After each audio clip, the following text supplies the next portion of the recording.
Mass college Thiruppanambakkam Cuddalore admission open call 9994981420.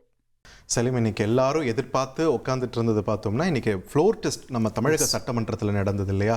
அதோட result எப்படி இருக்க போகுதுன்ற ஒரு ஆவலோட தான் உட்காந்துட்டு இருந்தோம். இன்னைக்கு என்ன ஆச்சு? நம்ம ஆல்ரெடி இதில் எக்ஸ்பிளைன் பண்ணியிருந்த மாதிரி அந்த 3 மணி அடித்தாங்க. 3 மணி அடிச்சுட்டு கதவுகள்லாம் மூடிட்டாங்க, அந்த ஸ்க்ரீன்லாம் போட்டுட்டு. ஸோ சபாநாயகர் சொன்னார் டெக்னிக்கலாக வந்து ஸ்டார்ட் ஆகுது ஓட்டிங் அப்படின்னு சொல்லி. ஆனால் அந்த ஓட்டிங் நடக்கிறதுக்கு முன்னாடி அதுக்கு ஒரு ஆர்டர் ஃபார்ம் பண்ணாங்க. என்ன அப்படின்னா, எதிர்கட்சி தலைவர்களுக்கெல்லாம் பேச வாய்ப்பளித்தாங்க, முதலமைச்சருக்கும் பேச வாய்ப்பளித்தாங்க. ஸோ டெக்னிக்கலாக முதலமைச்சர் விஜய் அவர்கள் அவருடைய அரசு பெரும்பான்மையை நிரூபிக்க வேண்டிய கட்டாயத்தில் இருந்தார். ஏன் அப்படின்னா ஆளுநர் அதற்கான உத்தரவை பிறப்பித்திருந்தார். ரொம்ப சுவாரஸ்யமான நிகழ்வுகள். முதல்ல நம்ம விஷுவல்ஸ் எல்லாம் பார்த்துடலாங்க பார்த்திபன். பிறகு நமக்கு பாமர மக்களுக்கும் புரிகிற மாதிரி நம்ம இங்கே கார்ட்ஸ் எல்லாம் போட்டு அழகாக எக்ஸ்பிளைன் பண்ணலாம். ஸோ அந்த வகையில் நம்ம முதல்ல யார் பேசினதை பார்க்க போகிறோம்.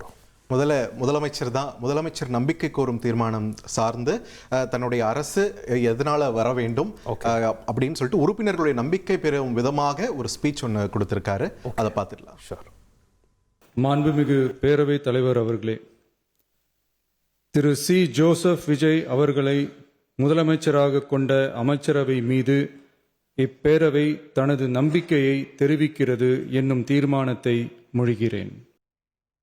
ஸோ இதன் பிறகு பல கட்சியினருக்கு வாய்ப்பளிக்கப்பட்டதுங்க பார்த்திபன். அதில் மிக முக்கியமான நபர் அப்படின்னு சொல்லி பார்க்கும்போது எதிர்கட்சி தலைவர் திரு உதயநிதி ஸ்டாலின் அவர்கள்.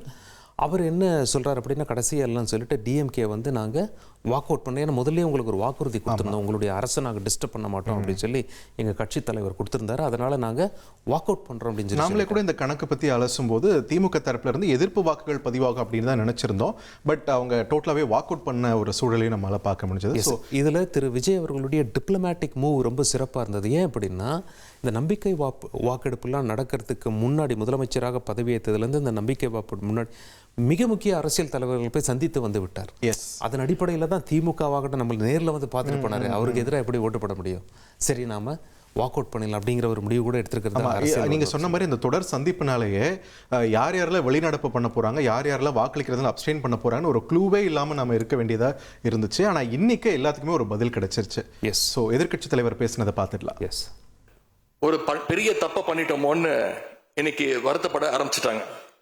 மக்களுடைய அந்த உணர்வை வெளிப்படுத்தும் விதமா இந்த ஓட்டெடுப்பில் கலந்துக்காம திராவிட முன்னேற்ற கழக உடன்பிறப்புகள் நாங்க உறுப்பினர்கள் நாங்க வெளிநடப்பு செய்ய போறோம். ஸோ இதில் அதிமுக 2 அணியாக செயல்பட்டாங்க பார்த்திபன். நமக்கு தெரியும், ஒன்று இபிஎஸ், இன்னொன்று வந்து எஸ்பி வேலுமணி மற்றும் சி வி சண்முகம் அவர்கள். அங்கே 2 பேருக்கும் அடிக்கடி அங்கே காரசாத விவாதம்லாம் ஏற்பட்டது. அந்த சலசலப்பு காட்சிகளை பார்த்துடலாமா? மாண்புமிகு பேரவைத் தலைவர் அவர்களே,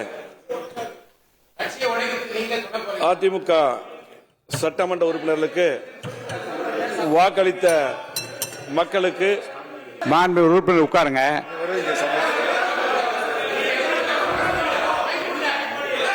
மாண்புமிகு உறுப்பினர் எல்லாம் உட்காருங்க, நீங்க பேசுங்க. அதிமுக தொண்டர்களுக்கு இந்த அதிமுக இந்த ஒரு விவகாரம் அங்க சட்டமன்றத்தில் எதிரொலிக்க தொடங்கின உடனே எடப்பாடி பழனிசாமி அவர்களுடைய ஸ்பீச்சுமே இன்னைக்கு முக்கியத்துவம் பெற்றுச்சு. அதையும் நம்ம பார்த்துடலாம். சில கருத்து வேறுபாடுகள் கட்சியிலே வருவது எல்லா இயல்பு, எல்லா கட்சியிலும் வருகின்றது. அப்படி வருகின்ற அந்த சூழ்நிலையிலே ஒரு தரப்புக்கு முதலமைச்சர் உள்ள ஆதரவு தெரிவிக்கிறது எந்த விதத்தில் நியாயம் என்று எனக்கு தெரியவில்லை. அடுத்ததாக அதிமுகவின் இன்னொரு ஃபேக்ஷன் யார் வந்து முதலமைச்சருக்கு ஆதரவு தெரிவிக்கிறாங்களோ அந்த ஃபேக்ஷன் திரு எஸ்பி வேலுமணி அவர்களுக்கு பேச வாய்ப்பளிக்கப்பட்டது. இபிஎஸ் தரப்பில் அப்படிலாம் வாய்ப்பளிக்க கூடாது அப்படின்னு சொல்லி பேசிக்கிட்டே இருந்தாங்க. பட் அவரோட மைக் ஆஃப்ல இருந்தது. திரு எஸ்பி வேலுமணி பேசியதை கேட்போம்.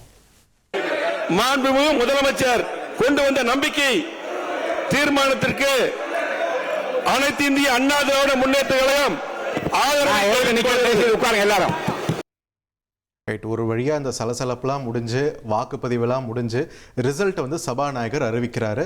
த மோஸ்ட் அவைட்டட் மொமெண்ட்னு சொல்லலாம் இன்னைக்கு சட்டமன்றத்தில். அந்த காட்சிகளை பார்த்துடலாமா? தீர்மானத்தை ஆதரித்தோர் அதிகமாக இருப்பதால் மாண்புமிகு முதலமைச்சர் அவர்களின் தீர்மானம் நிறைவேறியது, வெற்றி பெற்றது.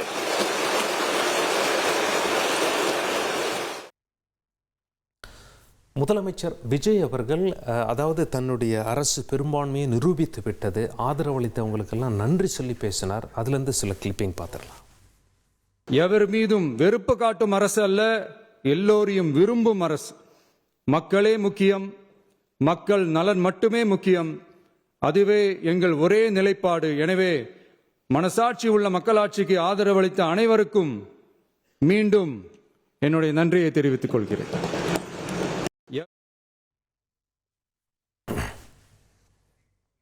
ஸோ பார்த்திபன், நம்ம சபாநாயகர் ஃபைனலாக அனௌன்ஸ் பண்ணதை பார்த்தா இப்போ நம்ம பாமர மக்களுக்கும் புரியுற மாதிரி கார்ட்ஸ் ரெடி பண்ணியிருக்கோம்ல. ஒன் பை ஒன்னாக பார்த்துடலாமா?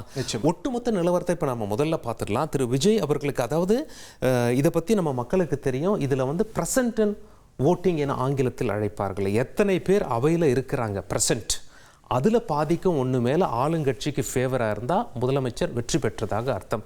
அதாவது ஆளும் கட்சி வெற்றி பெற்றதாக அர்த்தம். அந்த வகையில் பாருங்கள், ஆதரவு 144, எதிர்ப்பு மிக மிக குறைவு 22 தான்.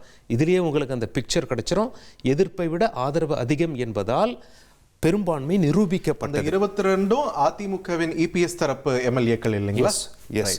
அது மட்டும் இல்லாமல் வெளிநடப்பு அப்படின்னு சொல்லி பார்க்கும்போது திமுக 59 பேரும், தேமுதிகவில் ஒருத்தர், அதாவது பிரேமலதா அவர்களும் உதயநிதி அவர்களுடைய தலைமையில் மொத்தம் 60 பேர் வந்து வாக் அவுட் பண்ணிட்டாங்க. வெளிநடப்பு அப்ஸ்டைன்ட் என்று ஆங்கிலத்தில் அழைப்பார்கள், அதாவது புறக்கணிப்பு. அதை நடுநிலை என்றும் சொல்லலாம். 5 பேர் யார் அப்படின்னு சொல்லி பார்க்கும்போது பாமக மற்றும் பாஜக முன்னாடி அறிவிச்சிட்டாங்க. ஆனால் பாமகவும் அப்ஸ்டைன் பண்ணுவாங்கன்னு எதிர்பார்க்கல.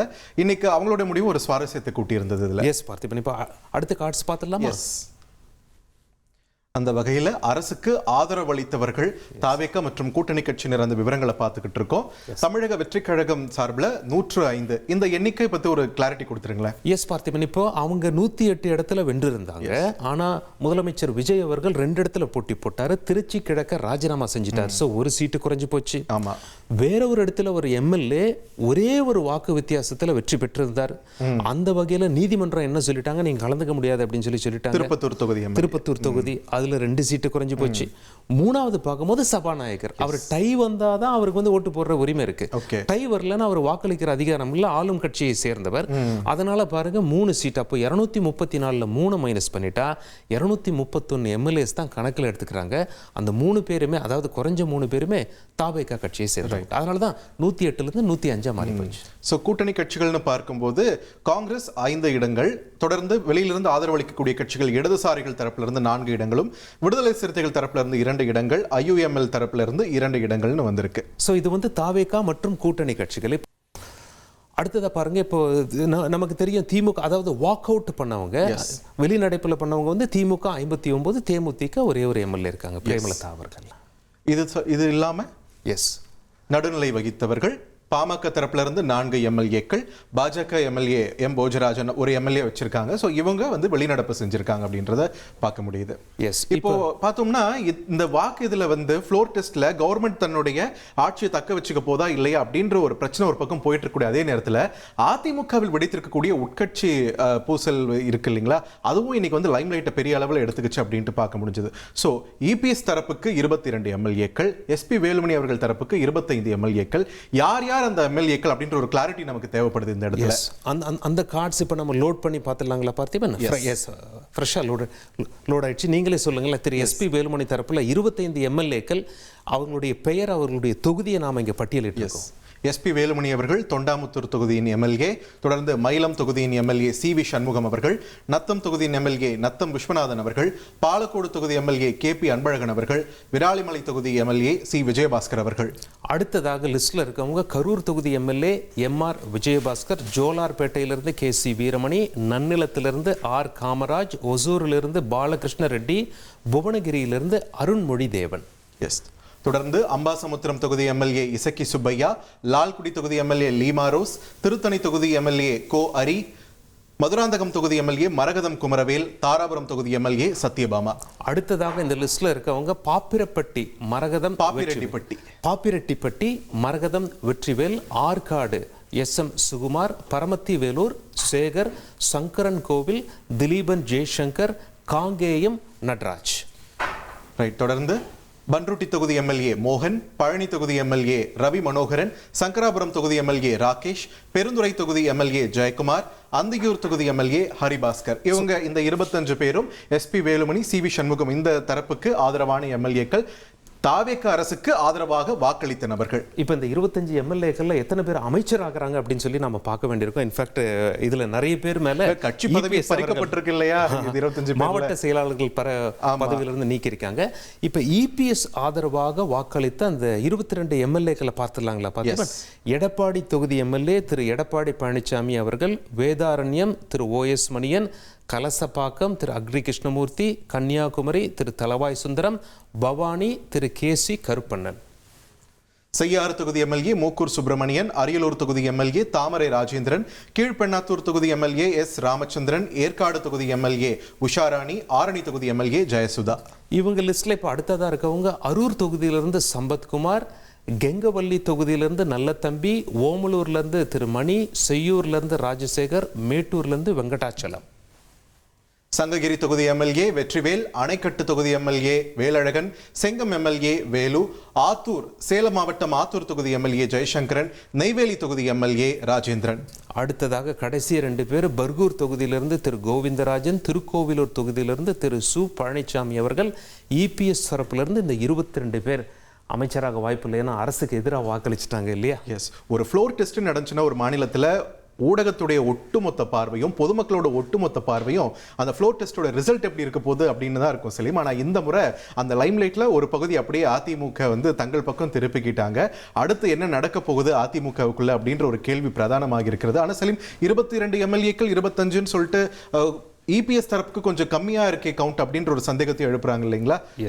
So what is going to be happening next? Yes, அடுத்து ரொம்ப இன்ட்ரெஸ்டிங்காக இருக்குது. சட்ட போராட்டத்தில் போய் முடியுமா? சபாநாயகர் என்ன பண்ண போறாரு? இவங்க ஆன்டி டிஃபெக்ஷன்லாம் பாயணும்னு சொல்லி கேட்பாங்க. கட்சி தாவல் தடை சட்டம் சபாநாயகர் ஏற்பாரா, ஏற்கலனா இவங்க நீதிமன்றம் போவாங்களா? பல கேள்விகள் இருக்கு.